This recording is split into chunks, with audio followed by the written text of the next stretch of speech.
तर विधान परिषदेच्या 11 जागांसाठी आता मतमोजणीला सुरुवात झालेली आहे। याच्यामध्ये नागपूरची पोटनिवडणूक।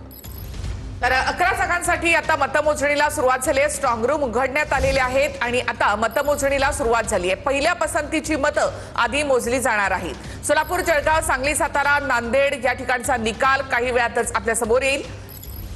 सोलापूरमध्ये थेट आपण जाऊयात आमचे प्रतिनिधी सागर सुरवसे यांच्याकडे। सागर, एकूणच सोलापूरमधलं काय चित्र असेल?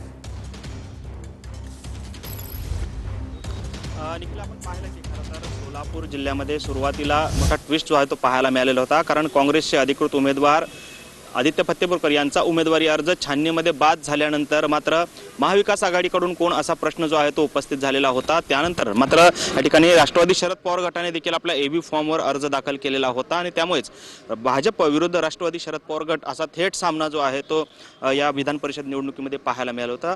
भाजपकडून राजेंद्र राऊत विरुद्ध राष्ट्रवादी शरद पवार गटाकडून वसंत देशमुख यांच्यामध्ये ही मुख्य लढत जी आहे ती पाहायला मिळते। खरं तर महायुतीचं पारडं जे आहे ते सोलापूर जिल्ह्यामध्ये जड असलेला असताना सुद्धा धैर्यशील मोहिते पाटील जे माढ्याचे खासदार आहेत त्यांनी मात्र ही निवडणूक जी आहे ती प्रतिष्ठेची केली आणि या ठिकाणी कमी संख्याबळ असताना सुद्धा ही निवडणूक जी आहे ते त्यांनी लावलेली होती। त्यामुळेच एकंदरीत सोलापूर विधान परिषदेमध्ये नक्की आज कशा पद्धतीनं निकाल येतो हे पाहणं महत्त्वाचं आहे। खरं तर महायुतीकडून 500 पेक्षा अधिकची मतं घेऊ असा विश्वास जो आहे तो पालकमंत्री जयकुमार गोरे यांनी व्यक्त केलेला आहे। त्यामुळे एकंदरीतच मोहिते पाटील विरुद्ध जयकुमार गोरे असा हा थेट सामना जो आहे तो प्रतिष्ठेची लढाई या ठिकाणी उभी राहिलेली आपल्याला पाहायला मिळते। खरं तर महायुतीकडे 450 पेक्षा अधिकचं संख्याबळ असल्याचं आपल्याला पाहायला मिळतंय।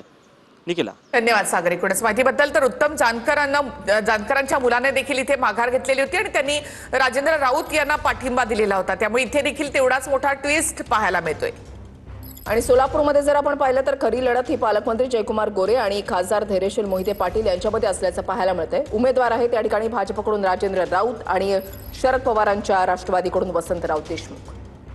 तर 6 जागांवर महायुती